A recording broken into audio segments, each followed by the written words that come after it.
With the extra point, this is Erik McKinney, joined by Greg Katz. And Greg, the Pac-12 schedule is released. We know USC schedule.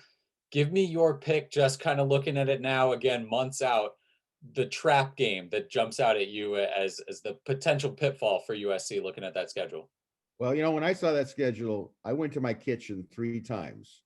Every time I went to the kitchen and got a cookie or some water and came back, I had a different thought of what the trap game was. But when it was all said and done, and I asked myself, where are they the most vulnerable at the time that they're playing and where they're playing?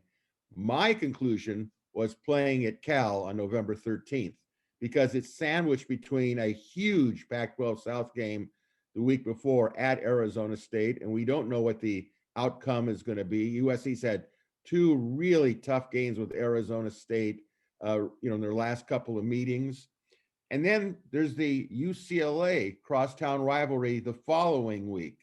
So I say, even though Cal is a Pac-12 North Division team, I think that Cal will be a settled team at quarterback. Okay, they'll logically speaking, you don't know if Cal's even going to be in the race. They could be out of it. Oregon could have it all wrapped up, but Cal will have nothing to lose. SC could have everything on the line going to that game. So I saw that as a trap game. That was my number one trap game. Yeah, and the only time USC will have back-to-back road games too.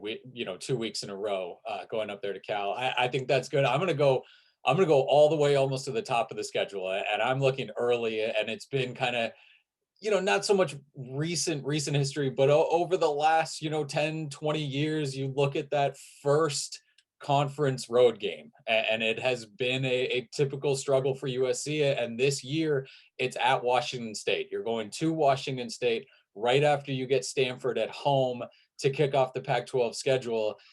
And this is a team that USC blew the doors off of last year. Absolutely destroyed Washington State early. That game was over, in the first 10 minutes. And so when you look at the schedule initially, okay, that you brush them off, but again, it's your second Washington State's second year under Nick Rolovich. You figure that they've got some stuff figured out. You maybe don't know who the quarterback is going to be for Washington State, but it has all those elements of that trap game. I think the game that you kind of skip over when you look at the schedule, and then when you start factoring in again, it's the first road trip. It's the first conference road game, which has been tough. You expect in kind of mid-September, maybe there isn't the weather issue that there can be sometimes in going up to Pullman, but that was the game where initially I kind of you check it off as a likely win, and then you start thinking like, well, there's some extenuating circumstances a little bit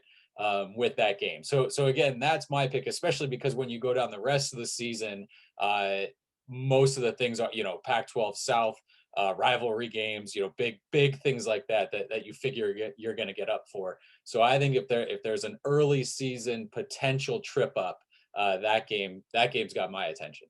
Well, let me say from your perspective, the Washington State game to keep in mind. I don't think Washington State's going to play man-to-man on defense like they did last year and said, take all your NFL receivers, USC, and play against our non-NFL defensive backs.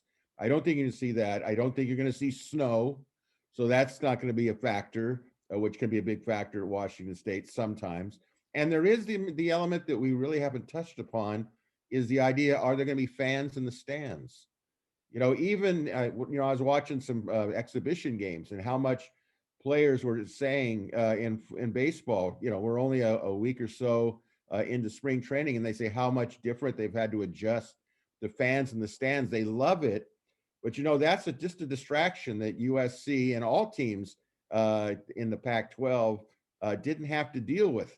I mean, even at as small as the stadium is, Martin Stadium at Washington State, even if you put, I think it holds maybe 35,000 somewhere in there, even if there's 10,000 in there, it's going to look a lot more full than the Coliseum with 10,000, and it's going to be pretty loud. It's a great place to watch a game, by the way.